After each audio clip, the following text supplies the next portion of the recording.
5 Republican presidential hopefuls are taking the stage in Miami tonight for the third GOP debate. And once again, the man polling ahead of all of those contenders, Donald Trump, will not show up to debate them.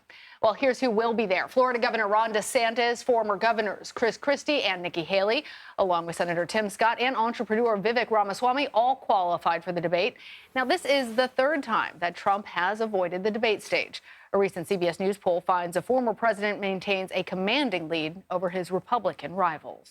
To jump into all this, CBS News political director Fin Gomez joins us now from Miami. Fin, always a pleasure to see you. So much talk about the person who will not be there. How will former President Trump's absence tonight impact the debate? Yeah, greetings from Miami, or as they say here, bienvenidos. We're talking about Donald Trump, the front runner. As you mentioned, he has a commanding lead in our latest CBS News poll.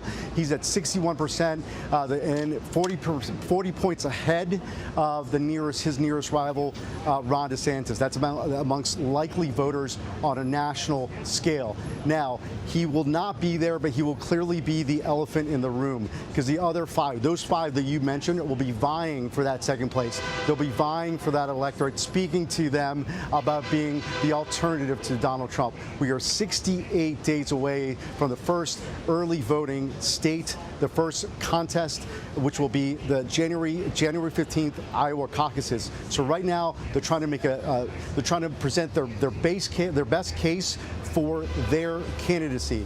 They're trying to show that they can be the one to challenge Donald Trump and take them on.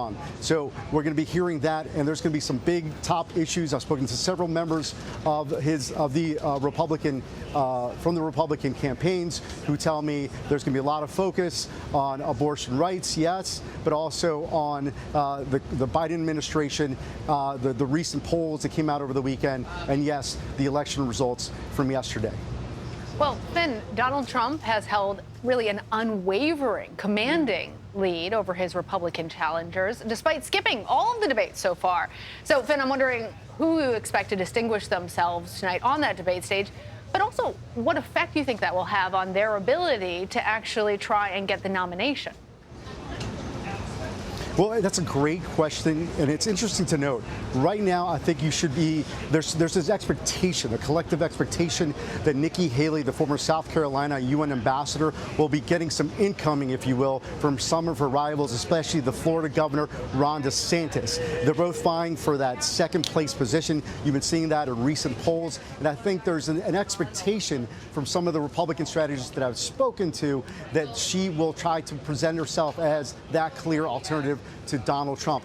Interestingly enough, just today, her campaign put out a memo going after Donald Trump. It's saying that in the recent New York Times Siena College poll that came out just a few days ago, in those 6 battleground states, she has a clearer and larger head-to-head matchup and a hypothetical matchup versus President Biden, even larger than Donald Trump's.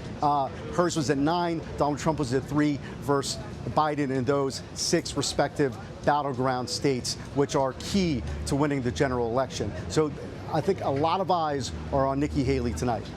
Absolutely. And Finn, Republicans across the U.S. generally did not perform well in yesterday's elections. How could that factor into tonight's debate? Yeah, I think that if you look at the results from last night, if you look at the results from the midterms a year ago, Republicans essentially were caught flat-footed on the abortion rights issue. It's a big thematic pulse of what the electorate is thinking on this issue right now. At least that's what, experts that I spoke to tell me. Now, yes, will it come up tonight? Yes, that is the expectation. I did speak to a top Republican political operative here in Florida who has worked for Trump, who has worked for DeSantis and other major candidates. He tells me that this issue, abortion rights, reproductive rights, is essentially a losing issue for Republicans. They were caught flat-footed, and they now have to maneuver and focus on a different issue that can get an emotional response, he said, from the electorate and in their way of being competitive as we continue in this cycle. But it's clearly an issue that Republicans continue to lose on. All right, Fin Gomez there for us in a busy Miami today. Thank you.